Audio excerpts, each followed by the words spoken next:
We don't ever bury the lead. And let me tell you something. The lead is we have Solo Sikoa and Jimmy Uso in a match, and Solo Sikoa knocks off Jimmy Uso after, surprise, surprise, some interference from the bloodline.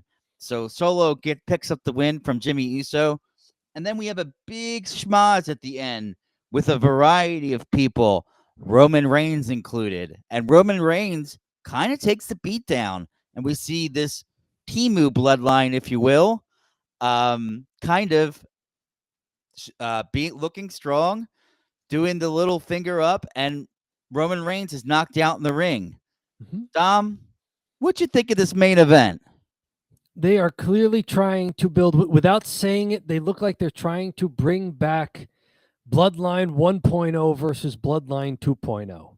Because this whole show, even from the opening segment with Jimmy in the ring and then Roman coming out to it, was Jimmy trying to convince Roman we need some help, and we don't. And this show goes off the air, like you said, Roman Reigns, after getting spiked by Solo Sikoa, lying in the ring, trying to regain his bearings, and Jimmy Uso, who also staggers and crawls back into the ring after the bloodline leaves. And you audibly hear on TV Jimmy telling Roman in the ring, we need help. Because earlier, when Jimmy suggested that he knows someone they can get, and the crowd starts yeeting, yeet, yeet, and Roman goes, no yeet. So they're trying to indicate that there's still some unfinished business between Roman and Jay. Mm-hmm. So this is all going to be like, can Roman get the band back together? Yes. It's like the Blues Brothers. We're getting the band back together. Right. It's 106 miles or whatever to Chicago, although Chicago is this time Survivor Series. It's kind of 7 funny. Weeks to Survivor Series. It's dark and we're wearing sunglasses. Nice. It's kind of funny. We joke about this before, but sometimes faces always have trouble being cohesive with each other, and this is an example where heels who are bad guys for some reason work so well teamwork wise. It's one of these like goofy pro wrestling things. It doesn't really make any sense. You'd think the heels have trouble working together, and the faces are good team players, but no. In pro wrestling, there is honor among thieves. Yes. Yeah, the good guys, they have no idea how to work together. Mm-hmm. But anything from the match that you wanted to call out? I think everybody expected this to become a schmoz at the end. Mm-hmm. Because we've seen it before. The wrinkle this time is that Roman does get beat up, and he's only got one ally. But the visual of it's okay. It's 4-on-2. Obviously, this isn't going to work. So now they're trying to talk Roman into you can't fight 4-on-2. Yep, and I'll tell you what. To be honest with you, I feel like Solo Sikoa, he's just way over. Yep.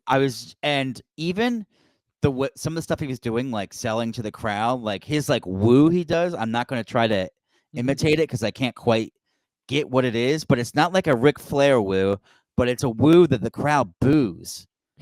As they should. Yeah, and some of the transitions were really cool. I think, Jimmy and Jay, they kind of rely a lot on striking, like getting the striking over. And I thought some of the spinning kick from Solo Sikoa looked really good.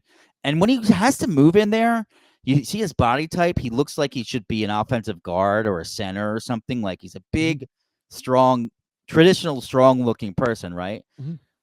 But he can really move quick when he has to in there. He's very agile. I'll give you the comparison. You ready? You're a Philadelphia guy. He's Charles Barkley. Oh, yeah. Barkley had a different body type. He wasn't fat, like obese and soft. He just had a different body type. But he's a magnificent athlete. Mm-hmm. He could jump. He could run. He was quick. Yeah. Barkley. Solo Sikoa, you look at him in there and like, this guy's not fat. He's Charles Barkley. He does look like not obviously not the height, but definitely like kind of a doughier figure, but strong as hell and athletic as hell. But not your traditional like ripped bodybuilder type that you see a lot in pro wrestling. Just thick though. He's got a lower center of gravity, thick around the midsection and the torso, but it's not beer belly. Yeah. Yeah, right. It's not He's KO. Barkley. And I still came. I still will put forth that Solo Sikoa is ahead of anybody in his family at this stage of his career. Now that doesn't mean I think he's going to reach the heights that Rock reached or the heights that Roman Reigns reached. But at this stage of his career, I think he's ahead of all of them. And you mentioned playing to the crowd. The way he vocalizes in the ring, not just the woo, but like he was shouting at Jimmy tonight. Who's the little brother now, Jimmy? I'm not little anymore. And you know what? And everybody heard it. If you were in the first few rows of that arena, you heard it. We heard it on the cameras for the TV feed. Mm-hmm. And that's fantastic.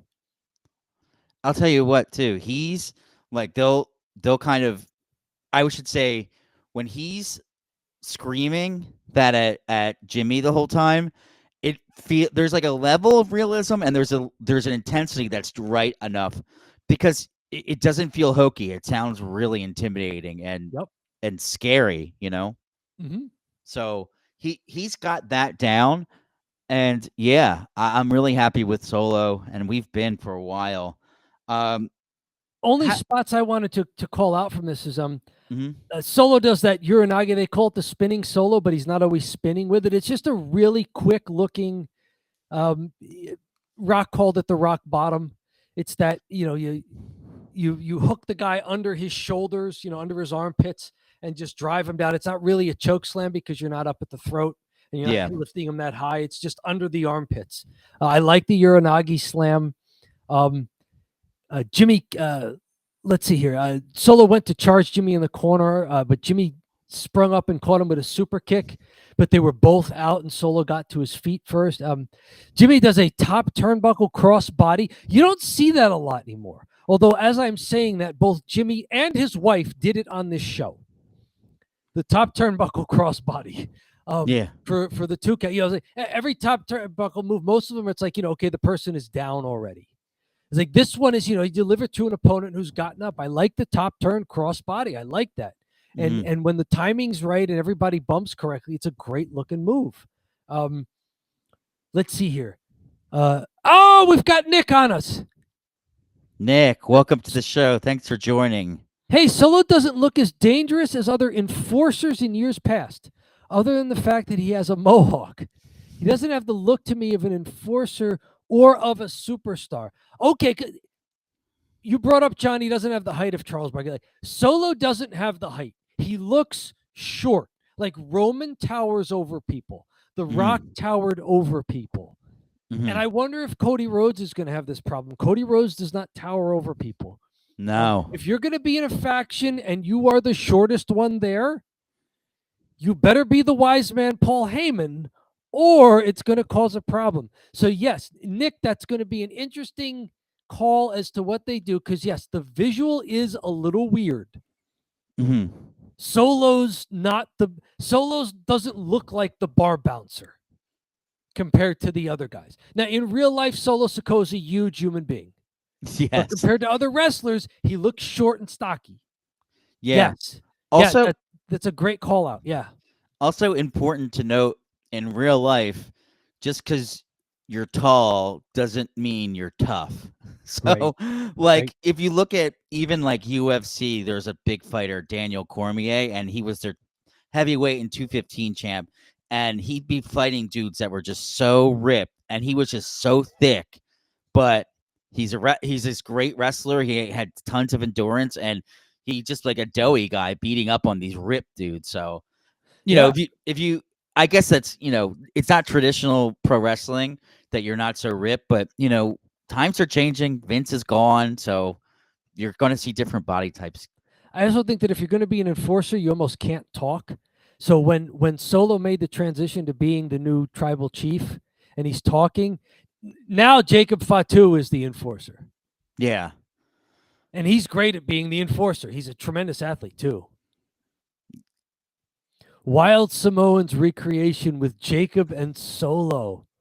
Ah, yeah. See, you're a longtime pro wrestling fan there. You remember the Wild Samoans. I vaguely remember them also with Captain Lou Albano as their manager. Yes, but it's not like I know who they were, but I don't necessarily know too much about them, except for Captain Lou's awesome. Now the difference is the Wild Samoans. That was back when WWF was doing the trope of anybody who's not from the U.S. or Europe is an old time savage, right? Like they don't wear shoes. They don't know what anything is. The world, it's like they're unfrozen caveman lawyer from Saturday Night Live.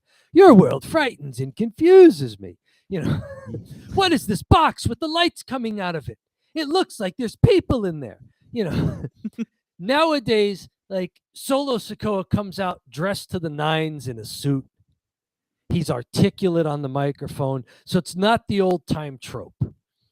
But yeah, there is sort of they are playing up the fact that all of these guys, Tonga Loa, Tama Tonga, Jacob Fatu, there's a level of savagery to them that you wouldn't get from polite pro wrestling. Right.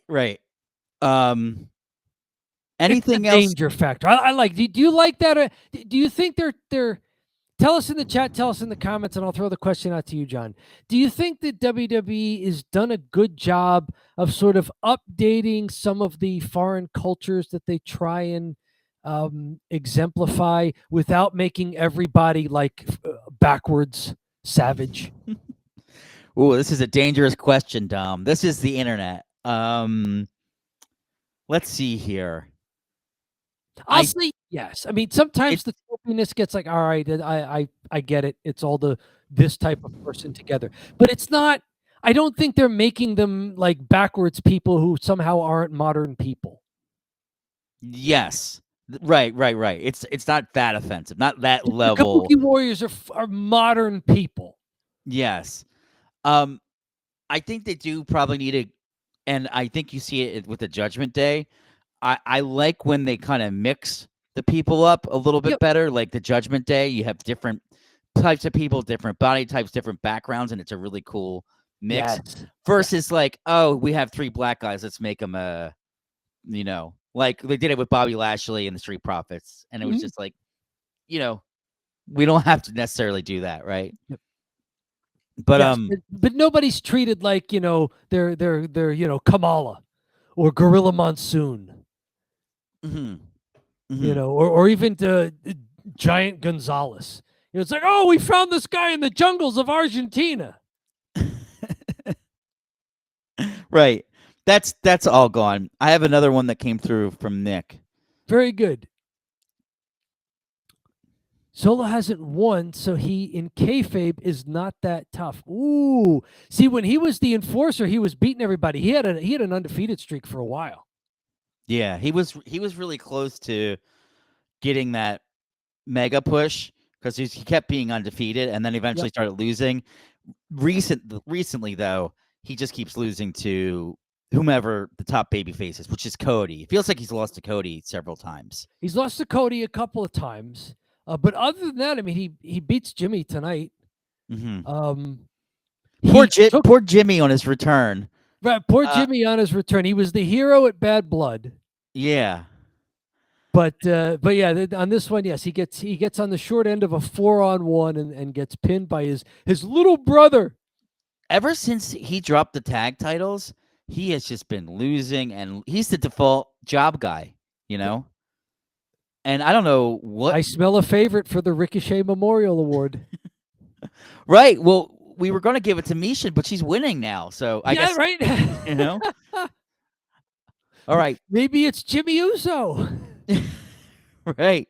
You got 2.5 months, Jimmy. Don't pin anybody. Yeah, you got to keep losing and keep putting on. It's in the bag, baby. You're the favorite. All right. So that's the lead. Dom, you want to move on to the follow here? I think so. Let's go. We got a lot of show.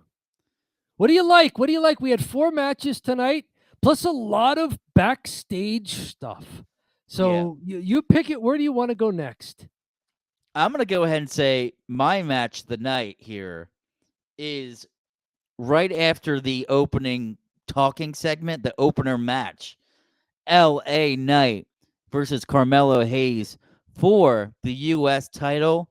LA Knight ends up winning and retaining the title. And this is my match of the night. What'd you think of this one, Dom? He's the new Gunther. This is what we wanted. We wanted somebody who could wrestle a lot as a champion, put on matches that we knew weren't going to be bad. Like at the worst, this is going to be a pretty good match. And it's not just for LA Knight. Like Carmelo Hayes can go, and this is I'm noticing Carmelo Hayes grow a little bit in his first year on the main roster. Now I didn't see him in NXT, so I don't know what he was back then. But he's more than just a guy who's flashy. You know, you see him do some neat reversals in this, and not just with Andrade, where the two of them have worked together a lot. This, to my knowledge, is maybe the second time he's worked with LA Knight, and there was a big break in between. I think they worked real well together. I mean, there was a time where they traded roll-ups for 2 counts. Let's see, Melo a couple of times countered a blunt force trauma by doing something. One of them was by extending his arms and basically handstanding to prevent the move from executing correctly. And then, LA Knight winds up taking the brunt of the fall there. I love that. Melo counters a blunt force trauma, extends his arms, then pops right up off of the handstand, hits an axe kick and a cutter for a 2 count. That's great work together. Eventually, LA Knight avoids a top turnbuckle move from Melo, then goes for the BFT again. Melo counters it with a backslide for a 2 count. Like, these guys look like they've been on the road together for a few weeks and know this stuff. Eventually, LA Knight avoids another cutter. Melo flips out of an atomic drop attempt, but then he stumbles right into a BFT for a pinfall. This match goes 5.5 minutes of TV time plus a commercial. It's about a 10-minute match. So it was sort of on the shortish side, but great action. Andrade was out there to distract both guys. So Andrade was there in the suit, sort of doing his thing. And both guys are kind of, a little intrigued by what's he doing here. Is he going to interfere? What's going to happen? So I enjoyed the match. Like you said, I'll call it match of the night. Sure. Yeah, I liked it a lot. I like that they both have great chemistry, and I like the clash of styles because with Andrade and Carmelo Hayes, it's a very similar style. It feels like Carmelo Hayes is a little bit like a lucha libre without a mask. And that's certainly what you get from Andrade as well, like a bigger lucha libre guy. But as far as, LA Knight versus Carmelo, they're LA Knight, I would almost call him like traditional or old, not necessarily too old school, but like I'm trying to think maybe like the 80s. He does Irish whips. He does the Irish whip. He's got like a few a few moves that the crowd pops to, like when he slams the head up against the table. Like he plays some of his hits, but he also will just do some big slams sometime, which are a lot of fun. I love the pop-up power slam where he tilt-a-whirls the guy off the ropes. Yeah, the pop-up power strength. That takes some strength to do. Like that's an old school show us what you got pro wrestling slam. Yeah, that one was really good, that spot there. And then the only other thing that I wanted to point out was Carmelo Hayes told the crowd to suck it at some point, and I was like, finally, because this is what's been missing, is he goes in, he does his moves, but he doesn't do anything to the crowd, and it's a little bit confusing because he seems like a face because he's very agile and athletic. So he tells the crowd to suck it, and I was like, good job, that a boy. He's been watching the show. He must be watching the show because that's what I've been asking. He's watching us, or the man with 3 H's is watching and relaying it to him. It's got to be the man with 3 H's. I've consulted with the Deep Wrestling State, and they suggest that you need to do more heel antics in the ring versus the crowd. And Melo's like, oh, okay, yeah, the deep wrestling state. Yeah, okay, I'll do that. Right. He was yeah, so the man with three eights is fantastic chatter. Yeah. And also What do you think of the LA Knight top turn elbow drop when first he stands on the second turnbuckle, does the wind check, LA Knight with the crowd, leaps to the top turnbuckle, and then goes right into that elbow drop from there. I think it's a very smooth looking move. It's a great looking elbow drop. especially to do it in that transition. He doesn't Yep. set up and do it. It's a two-part motion. Yep. So you have to get up and then right over on the elbow drop, which is tough. Yes. And it flashes a little athleticism that sometimes it looks like he doesn't have. He kind of sometimes, he's a big stocky guy. So he but another There's good match. something every match he does that shows up like, oh my goodness, he's got some ups. He could probably be a basketball player. Like, Yeah. If it's not the run across the ring and leap to the top rope for the superplex, it's this, you're on the second rope. So you don't have very good footing there. Like that's a tough leap. Have you ever tried to do that as an indie pro wrestler? No. I did not do any leapy stuff. I was a heel, pretty traditional heel. So no, actually the high spots I avoided at all costs because I wanted to be like, yes, I am a heel. I am boring. Yeah. And then coincidentally, I mean, I just don't necessarily care for it so much all the time. A lot of the flippy stuff. So it worked out pretty well. But I'll tell you what, another good match by Carmelo Hayes, and he had some good matches with Andrade, and now he had a good one with LA Knight. So I think he feels like a good replacement for Ricochet, or at least on the way where he has a little bit more potential. He's a little newer, and I think he'll slot into Ricochet's spot pretty good. Could you see him getting a belt for at least a short run at some point? Because Ricochet did. Yeah. Gunther beat Ricochet for the Intercontinental title to start that 666-day reign. Not anytime soon, but he is, like, we talk about people that are on schedule or ahead of schedule. Tiffany Stratton, wildly ahead of schedule to be in her early 20s and be this good. It's crazy. He is right on schedule. He's 30 years old. He's right out of NXT. He's good enough. He's good enough at this point. He's got to get something going with the charisma, but he'll get there. He's already showing shades of getting better at the charisma stuff. I think once you get to know him a little better too, it'll all kind of fall into place. So good showing by Carmelo Hayes. Okay, very good. I have nothing else for this match. I'll agree with you. Match of the night. Where do we want to go next? Where to next? Oh, you want to ask me? There we go. See, we're both thinking the same thing. Yeah. I think it's time to talk about maybe the elephant in the room that is not a match. What's going on with Kevin Owens and Randy Orton? They teased this a few different ways. Kevin Owens appears from the crowd and jumps in the ring before the women's tag team match. And he's got a microphone and he's telling people that, he was told not to be here this week after what happened after Bad Blood, where he beat up Cody Rhodes outside Cody Rhodes' bus after the premium live event went off the air. So that made the rounds on the interwebbies. We had somebody give us a heads up about it while we were doing the live stream recap last Saturday, which turned out to be a very good breaking news there. So thank you to the person who sent that to us. Kevin Owens, they cut his mic, so he runs to the announce table, grabs Corey Graves' headset right off his head, and puts that on. And he's saying, "Look, you think that I turned on Cody? No. Cody turned on me.